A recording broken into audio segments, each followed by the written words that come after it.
तो ये second palace है इस कैंपस का, जहांगीर महल। और इस महल को बनाना शुरू किया था महाराजा बीर सिंह बुंदेला ने, जो कि 5वें राजा थे बुंदेला डायनेस्टी के। जैसा मैंने आपको छतरियों पे बताया था कि उन्होंने ही गोल्डन पीरियड दिया था इस रीजन को, और 52 कंस्ट्रक्शन एक साथ शुरू कराए थे। तो उनके द्वारा ही इस महल को बनाया गया था 17th सेंचुरी में। और उन्होंने जब इसको बनाना शुरू किया था तो उनका थॉट ये था कि वो इसको बना रहे थे गेस्ट हाउस के रूप में, क्योंकि उनके रेजिडेंशियल पर्पज से तो उनके पास महल था, राजा महल, जहाँ पे वो रहते थे। लेकिन फिर उनको एक नीड फील हुई कि भाई एक गेस्ट हाउस भी होना चाहिए जहाँ पे उनके रॉयल गेस्ट स्टे कर सकें। तो इस महल को बनाना शुरू किया था महाराजा बीर सिंह बुंदेला ने 1605 में, और इस महल को लगे थे 22 साल बनने में। तो 1627 में महल कंप्लीट हुआ था। और ये 5 स्टोरी बिल्डिंग बनाई गई थी, 3 ऊपर 2 नीचे बेसमेंट में। और इसमें 236 कमरे बनाए गए थे, 136 ऊपर और 100 नीचे बेसमेंट में जी। और ऐसा कहते हैं 1627 में जब ये महल कंप्लीट हुआ, उसी समय जहांगीर, जो कि उस समय भारत का चौथा मुगल एम्परर था, वो डेक्कन से आगरा के लिए लौट रहा था। तो यहाँ के राजा ने उसको रास्ते में इनवाइट कर लिया था। तो यहाँ के राजा के इनविटेशन पे जहांगीर यहाँ पे आया, और he was the very first guest of this palace, पहला गेस्ट था। तो यहाँ के राजा ने महल उसको गिफ्ट कर दिया था, ये कह के कि आप सबसे पहले गेस्ट हैं इस महल के, तो आज से महल आपके नाम से जाना जाएगा। तब जाके इस महल को ये नाम मिला था जहांगीर महल, लेकिन बनाया गया था ये हिंदू राजा के द्वारा। और ऐसा कहते हैं कि इसको गिफ्ट करने के बाद फिर किसी के द्वारा इसको यूज़ में ही नहीं लिया गया, क्योंकि यहाँ से जाने के बाद जहांगीर जो था भारत का बादशाह था, शॉर्ट टाइम रहा होगा एक जगह रुकने के लिए। क्योंकि आज के समय में अगर आप कंपेयर करें तो आप इंडिया के प्रेसिडेंट से या प्राइम मिनिस्टर से कंपेयर करिए, वो भी कहीं भी 1 रात या 2 रात से ज़्यादा नहीं रुक सकते, बिजी। ऐसी चीज़ उनके साथ थी उस समय जहांगीर के साथ, वो भी भारत का बादशाह था। तो 1 रात रुका, नेक्स्ट डे गया आगरा, जहाँ पे उसकी कैपिटल थी। और 1627 सेम ईयर में जब ये लाहौर जा रहा था, तो लाहौर जाते वक्त राजौरी में इसकी डेथ हो गई थी। तो वो तो कभी यहाँ पे वापस आया नहीं। और यहाँ के राजा ने महल इसलिए यूज़ में नहीं लिया क्योंकि इन्होंने गिफ्ट कर दिया था। वो गिफ्ट की चीज़ आप वापस ले नहीं सकते। अब प्रश्न ये आता है हमेशा टूरिस्ट की तरफ से कि what a waste of money, लेकिन ये डिप्लोमेसी थी, गिव एंड टेक आज भी है, उस समय भी था। तो क्या हुआ था, इसकी कहानी शुरू हुई थी 1602 में, जब ये जहांगीर इस सलीम के नाम से जाना जाता था। सलीम जो कि उस समय अकबर का पुत्र था और भारत का राजकुमार कहलाया, और उस समय भारत का जो बादशाह था वो था अकबर। तो सलीम ने अपने फादर से रिवोल्ट किया, और रिवोल्ट करके चला गया कहाँ, प्रयाग, जिसको पहले इलाहाबाद बोलते थे, प्रयाग चला गया। और प्रयाग में जाके इसने डिक्लेयर किया कि मैं इंडिपेंडेंट रूलर हूँ। तो अकबर भी इससे परेशान था। तो अकबर ने अपने चीफ एडवाइज़र अबुल फजल को समन किया, जो अकबर के नवरत्नों में से एक था, जिसने आईने अकबरी और अकबरनामा लिखा था। तो उसको समन किया गया, और उस समय अबुल फजल साउथ में था, मुगल आर्मी लेके साउथ को इन्वेट कर रहा था। तो उसके पास मैसेज भेजा गया कि आप वापस आगरा आइए, सलीम ने रिवोल्ट किया है, तो आपको शाही सेना दी जाएगी आगरा से, जो लेके आप जाएंगे प्रयाग, और सलीम को एडवाइस करके वापस ले आएंगे। तो अकबर का सोचना ये था कि चीफ एडवाइज़र है, इस सलीम को एडवाइस करके सकुशल वापस आगरा ले आएगा। लेकिन जब यही मैसेज सलीम को मिला प्रयाग में कि अबुल फजल को बुलाया गया है, तो सलीम का सोचना कुछ अलग था अकबर से। वो ये सोचता था कि अबुल फजल ही वो शख्स है जो कि उसके फादर के कान उसके खिलाफ भरता है, वो ये चाहता है कैसे भी करके सलीम को मार दिया जाए तो नेक्स्ट एम्परर वो बन जाए। तो सलीम का सोचना ये था। तो सलीम उस समय चिंतित हो गया कि अगर अबुल फजल आगरा आ गया और इसको शाही सेना मिल गई तो ये मुझे जिंदा तो ले नहीं जाएगा।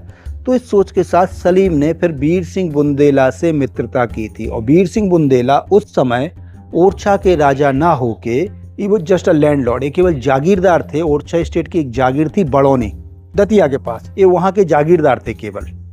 तो ये भी अपॉर्चुनिस्ट थे, लेकिन ये जानते थे कि अगर सलीम जिंदा रह गया तो अकबर के बाद बादशाह तो इसी को बनना है, तो ये ओरछा के लिए अलग ही फॉर्चून लेके आएगा फिर। तो इस सोच के साथ बीर सिंह बुंदेला ने सलीम के कहने पे अबुल फजल को मारा था ग्वालियर के पास आंतरी में। जब उसने फ्राइडे नाइट को कैंप लगाया तो बीर सिंह बुंदेला ने अपने 500 गोरिल्ला सोल्जर्स लेके रात में उस पर अटैक किया और अबुल फजल का सर काट के अपने भाई चंपत राय से भेजा कहाँ, प्रयाग, सलीम के पास गिफ्ट में कि लीजिए आपकी प्रॉब्लम सॉल्व। मैंने इसको आगरा पहुंचने नहीं दिया। और उस समय ये साउथ से लूट करके आ रहा था, तो एक ट्रेजर लूट के आ रहा था। तो वो ट्रेजर किसने लूटा था? बीर सिंह बुंदेला ने। और जहांगीर ने अलाउ किया था कि ट्रेजर आप अपने पास रखिए, क्योंकि जहांगीर का इंटरेस्ट तो केवल उसके सिर में था, ना कि पैसे में। लेकिन अब ये हिस्ट्री क्या है, जैसे आप कह रहे थे ना कि व्यूअर्स कहते हैं कि राजाओं की शान शौकत क्या रही होगी, बड़ी अय्यासी से रहते थे, लेकिन आप उसका एक दूसरा पहलू भी देखिए। अब यहाँ पे क्या है, देखिए 1602 में जब अबुल फजल को मारा गया और अकबर को पता चला कि एक छोटे से लैंडलॉर्ड ने उसके चीफ एडवाइज़र को मार दिया, तो अकबर ने अपनी पूरी ताकत लगा दी कि बीर सिंह बुंदेला को कैसे भी करके पकड़ो, जिंदा या मुर्दा। तो बीर सिंह बुंदेला के जो भाई थे रामशाह यहाँ पे राजा, वो भी अपने भाई की मदद नहीं कर पाए। सलीम भी अकबर के कहने पे इसकी मदद नहीं कर पाए बीर सिंह बुंदेला की। तो अब सोचिए क्या लाइफ रही होगी बीर सिंह बुंदेला की, कि जंगलों में ही भागते रहे, इतना पैसा होने के बाद भी जंगलों में ही भागते रहे। दिन हुआ तो रात का पता नहीं, रात हुई तो दिन का पता नहीं, खाने को मिला कि नहीं मिला। प्रॉब्लम कहाँ है, ओरछा की हिस्ट्री लिखी ही नहीं गई है। अब ये आप राजस्थान की बात करें तो महाराणा प्रताप जी की जैसे लिख दी गई है कि घास की रोटी खाई, तो सेम सिचुएशन इनकी भी रही होगी, क्योंकि अकबर इनके भी पीछे पड़ गया था। लेकिन 3 साल जब ये जंगलों में भागते रहे और 1605 में अकबर की डेथ हुई इन्हें बिना पनिश किए, और सलीम जहांगीर के नाम से भारत की गद्दी पे बैठा, तो सबसे पहले उसने बीर सिंह बुंदेला को ओरछा का राजा बनाया। जी, इनको 7000 घोड़ों का मनसब दिया गया, मनसबदारी दी गई, रॉयल सोर्ड, रॉयल इंसिनिया, और अबुल फजल का जो डेजिग्नेशन था चीफ एडवाइज़र का वो इनको दिया गया। सबसे बड़ा गिफ्ट था जहांगीर की तरफ से कि आप जब तक बुंदेलखंड को रूल करेंगे आप टैक्स फ्री होंगे। और उस समय बीर सिंह बुंदेला का जो एनुअल रेवेन्यू था वो 2 करोड़ रुपए था, और इस महल को बनाने में कॉस्ट लगभग 40 से 50 लाख रुपए आई थी। तो ये तो कुछ भी नहीं था जो जहांगीर ने इनको दिया था। तो ये भी चाहते थे as a mark of gratitude उसको कुछ दिया जाए। तो इस कारण से ओकेजनली जब ये बना और जहांगीर यहाँ पे आया तो यहाँ के राजा ने उसको गिफ्ट कर दिया। तो यहाँ के राजा ने कभी ये माइंड ही नहीं किया कि वो 1 रात रुक रहा है 2 रात रुक रहा है, क्योंकि इनको उसको रिटर्न में कुछ देना था, इसीलिए यहाँ के राजा ने ये गिफ्ट बना के उसको दिया है। और इसमें जो आर्किटेक्चर यूज हुआ है सर वो इंडो इस्लामिक है। जैसे आप डोम्स देखेंगे ना, अब देखिए आपको क्लियर बताते हैं आर्किटेक्चर के बारे में। इंडो इस्लामिक का मतलब होता है, आधा हिंदू आधा मुस्लिम बोलते हैं इसको, लेकिन जो इस्लामिक आर्किटेक्चर है that is a combination of Persian and Central Asian architecture. Islam क्या है 1500 साल पहले आया है, उसका अपना कुछ नहीं है। इंडिया में आने से पहले उन्होंने पर्शिया से लिया, सेंट्रल एशिया से लिया, और इंडिया में आके क्या दिखाया कि इस्लामिक है। लेकिन आप जब इस स्ट्रक्चर की बात करेंगे ना, डोम स्ट्रक्चर की, इग्लू फॉर्म को देखिए आप, तो ये फॉर्म री इंट्रोड्यूस की गई थी मुस्लिम्स के द्वारा। इंट्रोड्यूस किसने किया था इस फॉर्म को इंडिया में? मौर्यंस ने, जब उन्होंने स्तूपास बनाने शुरू किए। स्तूपा देखे आपने, सेम इग्लू फॉर्म ही रहता है। लेकिन क्या हुआ, जब बुद्धिज्म का डेक्लाइन हुआ इंडिया में और हिंदुइज्म का गोल्डन पीरियड आया गुप्ता पीरियड में, 4th सेंचुरी कॉमन एरा में, तो शिखर्स बनने लगे। तो शिखर ने मतलब स्तूपास को रिप्लेस कर दिया। और उसके बाद क्या हुआ, जब ये मुस्लिम इन्वेजन हुए इंडिया में, तो शिखर को किसने रिप्लेस किया? डोम्स ने। तो वाइडली यूज हुई है इस्लामिक एरा में, तो इसको बोल देते हैं इस्लामिक, लेकिन ये री इंट्रोड्यूस फॉर्म है मुस्लिम्स के द्वारा इंडिया में। उससे पहले भी इंडिया में बन चुकी थी ये फॉर्म। लेकिन उसका आप ऊपरी भाग देखिए, कलश, lotus, at the top coconut. तो ये पूरा टेम्पल आर्किटेक्चर से, हिंदुइज्म से। अभी भी जैसे हिंदू घर में पूजा होती है ना, तो कलश रखा जाता है गेंजेस वाटर के साथ में, जो सिंबलाइज करता है प्लेंटी एंड क्रिएटिविटी को। लोटस देखिए आप सबसे ऊपर रखा गया है। मैं आपसे एक चीज पूछ रहा हूँ, लोटस को ज्यादातर क्यों यूज किया गया हिंदू आर्किटेक्चर में? हर जगह लोटस मिलेगा आपको, क्या कारण है? लोटस क्या है, हिंदुइज्म में लोटस को बोला गया है, सिंपल फिलॉसफी जो है, ब्यूटी एंड प्योरिटी। ब्यूटी और प्योरिटी क्यों बोली गई है? क्योंकि हिंदुइज्म में बिलीव है कि God does not rest on the earth, जमीन पे नहीं बैठते। तो लोटस क्या सिंबलाइज करता है? गॉड की सीट। अब गॉड की सीट है तो वो तो ब्यूटीफुल होगी और प्योर भी होगी। लेकिन इसके पीछे डीप फिलॉसफी क्या है? लोटस क्यों ज़्यादातर यूज किया गया हिंदुइज्म में, कि जब हम और आप उसको देखें तो हम रिमाइंड करें कि हम इस वर्ल्ड में आए क्यों हैं।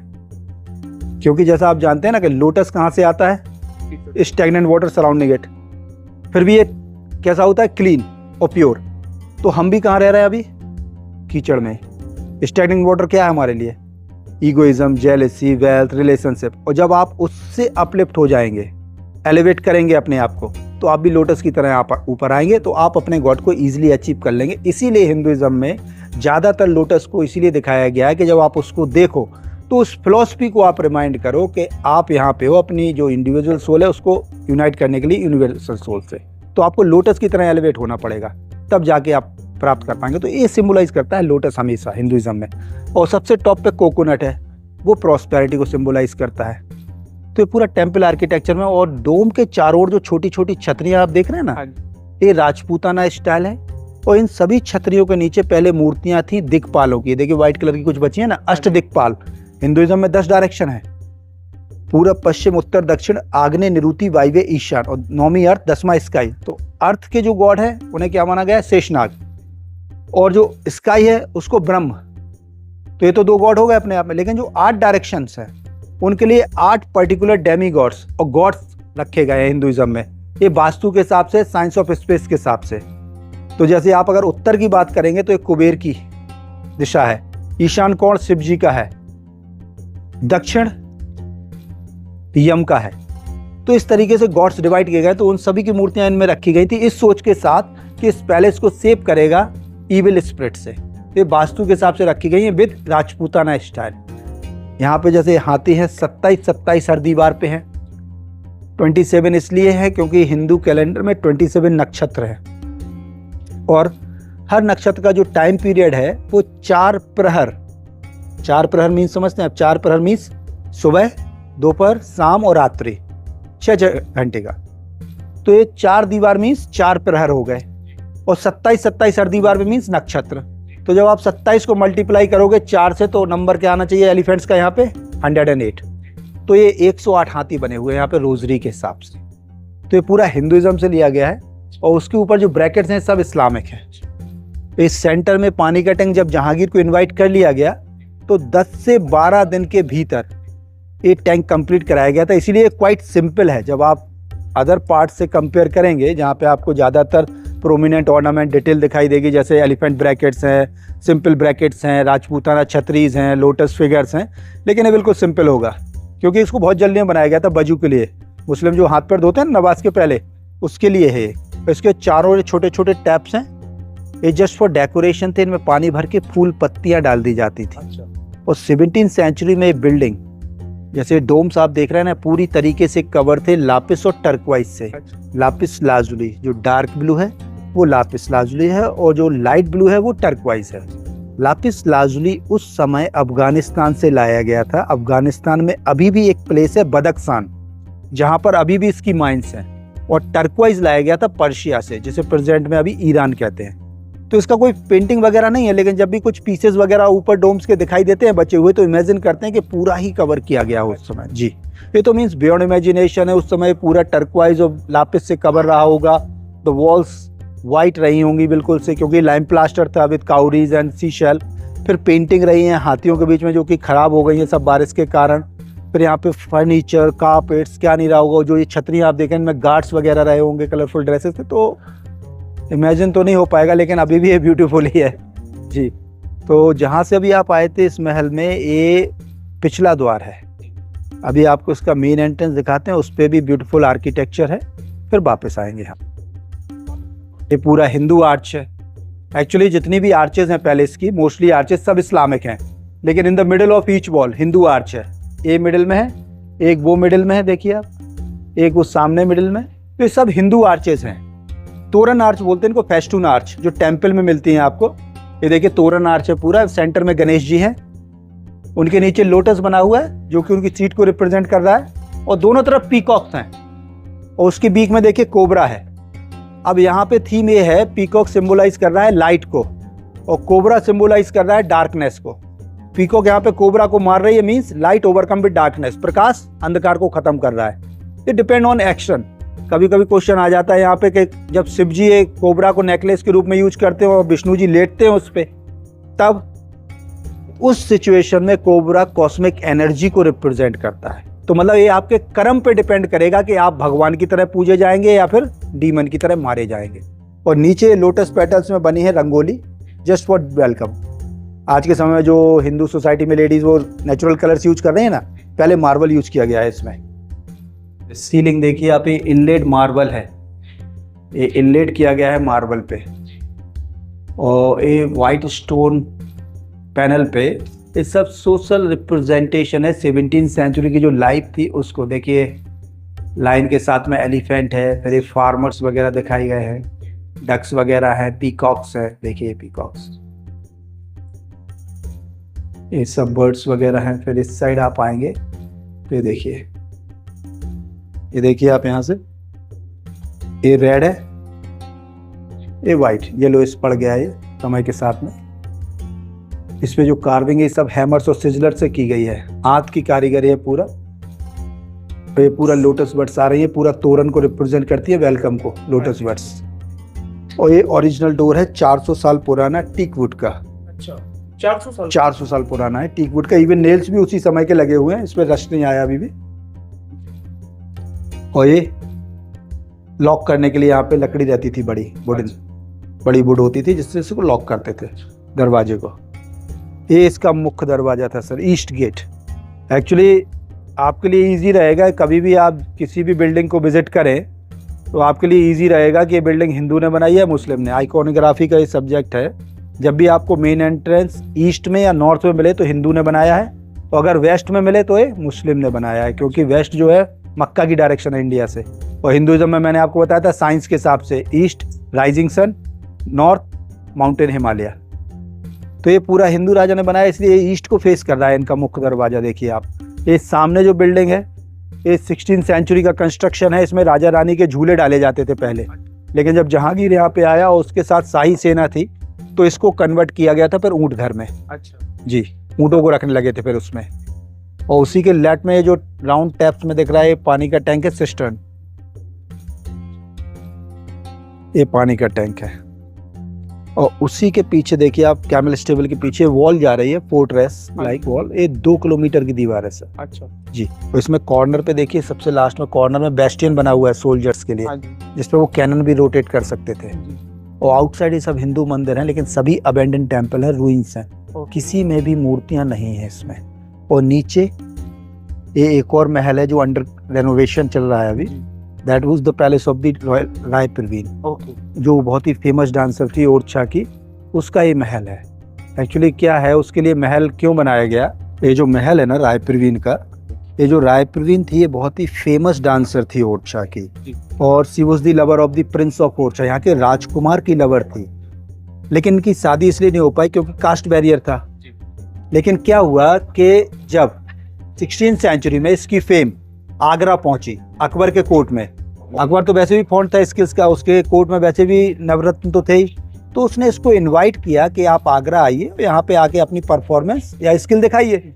लेकिन ये अकबर का इंटेंशन जानती थी कि केवल मुझे मेरी स्किल के कारण इनवाइट नहीं कर रहा है, because of my beauty, indirectly हरम में इन्वाइट कर रहा है। तो इसने क्या किया, अकबर को मना कर दिया था, क्योंकि इसका जो डेवोशन था वो यहाँ के प्रिंस के लिए था और ये अपना डेवोशन शेयर करना चाहती नहीं थी, तो इसने अकबर को मना कर दिया था। और लेकिन जब अकबर के पास ये मैसेज गया कि एक छोटी सी डांसर, वो भी एक छोटी सी स्टेट की, ओरछा कितनी बड़ी स्टेट रही होगी अकबर के सामने, तो उसने, अकबर ने सीधा यहाँ के राजा को इंस्ट्रक्ट किया। जब उसको पता चला कि इसने मना कर दिया तो उसका भी ईगो हर्ट हुआ, तो सीधा यहाँ के राजा को इंस्ट्रक्ट किया कि आप इसको भेजिए, अन्यथा मैं आप पे पेनल्टी लगाऊंगा, और पेनल्टी को रियलाइज कराने के लिए मैं अपनी शाही सेना भेजूंगा, जो उसको तो फैच करके ले ही आएंगी, और जब सेना आएगी तो उसके लिए आप ही रिस्पॉन्सिबल होंगे। तो यहाँ के राजा तो तैयार थे युद्ध के लिए, लेकिन इस डांसर ने, जो राय परवीन थी, इसने यहाँ के राजा को कन्विंस किया कि अगर युद्ध हुआ तो दोनों तरफ के हजारों निर्दोष सैनिक मारे जाएंगे केवल मेरे कारण, तो इससे अच्छा है युद्ध को अवॉइड करिए और मैं आगरा चली जाती हूँ। तो यहाँ के राजा को कन्विंस करके डांसर गई थी कहाँ पे, आगरा। लेकिन जब आगरा में इसने अकबर के कोर्ट में अपनी सारी परफॉर्मेंस कंप्लीट की, तो लास्ट में इसने अकबर से एक दोहा गाने की परमिशन मांगी थी, और वो दोहा हिंदी में था कि बिनती राय परवीन की सुनियो साय सुजान, जूठी पातर भकत हैं बारी बायस स्वान। तो इसने उस दोहे के जरिए अकबर को ये रिमाइंड कराया था कि हम लोग हिंदू हैं, और हमारे हिंदुइज्म में 3 जीवित प्राणी ऐसे हैं, और वो कौन है, बारी। बारी वो होता है जो खाने के बाद प्लेटें ले जाता है, दूसरा कौवा ब्लैक क्रो, और तीसरा कुत्ता। तो उसने अकबर को ये रिमाइंड कराया कि हमारे धर्म में 3 जीवित प्राणी ऐसे हैं जिनका अधिकार होता है जूठन खाने का। तो उसने अकबर को इनडायरेक्टली क्या रिमाइंड कराया कि ओरछा के प्रिंस तो मुझे यूज कर चुके हैं, और आपके सामने मुझे लेफ्ट ओवर ऑफ फूड की तरह रख दिया गया है, जूठन की तरह। और अगर आप मुझे यूज करते हैं अपने हरम में, तो आपकी जो पब्लिक खड़ी है ना एक कोर्ट में, आपको उसको ये बताना होगा कि आप इन 3 में से कौन हो। आप बारी हैं, आप ब्लैक क्रो हैं, कौवे हैं या फिर आप कुत्ते हैं। अकबर के पास कोई जवाब तो था नहीं, क्या बोलता, कुत्ता है। तो हेल्पलेसली उसने इस डांसर को रिवॉर्ड देके फुल डिग्निटी के साथ वापस किया था ओरछा। अच्छा। तब जाके यहाँ के राजा ने महल बना के उसको गिफ्ट किया था। But she was the bravest lady. Akbar could chop the head of that lady after asking to him that are you dog, but she showed the devotion, then she got the reward like this palace. So that's the story of that dancer, Rai Pilvi. He's beauty with brain, the dangerous combination. अब इसमें ये दरवाजा क्या है, इसमें भी दो प्रकार के आर्किटेक्चर है, इंडो इस्लामिक ही है। क्या इसमें मोस्टली ज्यादातर ये ज्योमेट्री गई है, दिखाइए यहाँ पे ये ज्योमेट्री गई है ऑल अराउंड द गेट, ठीक। तो ये पूरा इस्लामिक से है, लेकिन इसमें आप फिगर देखिए एलिफेंट्स के आएंगे, यहाँ पे पीकॉक के ब्रैकेट बने हैं, देखिए यहाँ पे। और शायद आपने सुबह गणेश जी का भी वो लिया हो फोटो। तो ये सब हिंदुइज्म से आएंगे, लेकिन इसमें जो आर्चेस है मेन एंट्रेंस पे, जो अपर आर्च है वो है ज्योमेट्रिक आर्च इस्लामिक। लेकिन ये जो नीचे वाली आर्च देखिए यहाँ पे, ये तोरण आर्च है सर, हिंदू टेम्पल आर्किटेक्चर से है ये पूरा। तो इसमें मिक्स ब्लेंड किया गया है, जैसे यहाँ पे देखेंगे ना, ये जैसे पर्शियन स्टाइल है, जिगजैग है, लेकिन उसके नीचे जो फिगर दिख रहा है ना आपको, ये एक कलश है। तो कलश कहाँ से, हिंदुइज्म से आएगा। तो ये पूरा ब्लेंड है इसमें, पर्शियन प्लस हिंदुइज्म। अब जैसे इसको आप थोड़ा फोकस करिए सर, ये जैसे इस्लामिक है, लेकिन इसमें आप फिगर देखिए, एक तो ऑयल लैम्प बनेगा इसमें, लैम्प बन गया, और उसके बाद ये देखिए आप एक क्राउन बनेगा राजा का, top of the Taj Mahal. Taj Mahal बनने के पहले वो ओनियन शेप डोम यहाँ पे बना दिया गया था ये। फिर उसके बाद सबसे होली सिंबल है हिंदुओं का स्वास्तिक, ये देखिए आप बना। तो ये इंडो इस्लामिक हो गया, ज्योमेट्री के साथ में उन्होंने फिगर डाल दिए हिंदुओं के। तो ये इंडो इस्लामिक इसको बोलते हैं, तो मतलब मिक्स करेंगे उसको दोनों को जी। तो इसमें कुछ स्टार पैटर्न्स भी है, जैसे 6 कॉर्नर स्टार है, ये सब इस्लाम से होगा जी। लेकिन 6 कॉर्नर हिंदुइज्म में भी यूज होता है तांत्रिक प्रिवेल्स के लिए। और ये डेविड गॉड को भी रिप्रेजेंट करता है, 2 ट्राइंगल्स को। फिर यहाँ पे ये जो फॉल्स डायमंड डिजाइन है, ये पूरा इस्लाम से है, लेकिन इसमें आप ये देखिए एक 8 कॉर्नर स्टार भी आएगा ये वाला। ये बुद्धिज्म को रिप्रेजेंट करता है, क्योंकि बुद्धिज्म में 4 जो नोबल ट्रुथ बोले गए हैं बुद्धा की तरफ से, वो है उनको प्राप्त करने के लिए 8 रास्ते हैं, जैसे right aspiration, right behaviour, right concentration, right effort, right livelihood, right mindfulness, right speech. तो इस तरीके से तो 8 कॉर्नर बुद्धिज्म को रिप्रेजेंट करते हैं, 7 कॉर्नर हिंदुइज्म में चलता है, क्योंकि 7 मेजर रिवर्स हैं, 7 मेजर पिलग्रिमेज सेंटर हैं, 7 फेरे भी लिए जाते हैं, 7 तो 7 की मान्यता ज़्यादा है हिंदुइज्म में।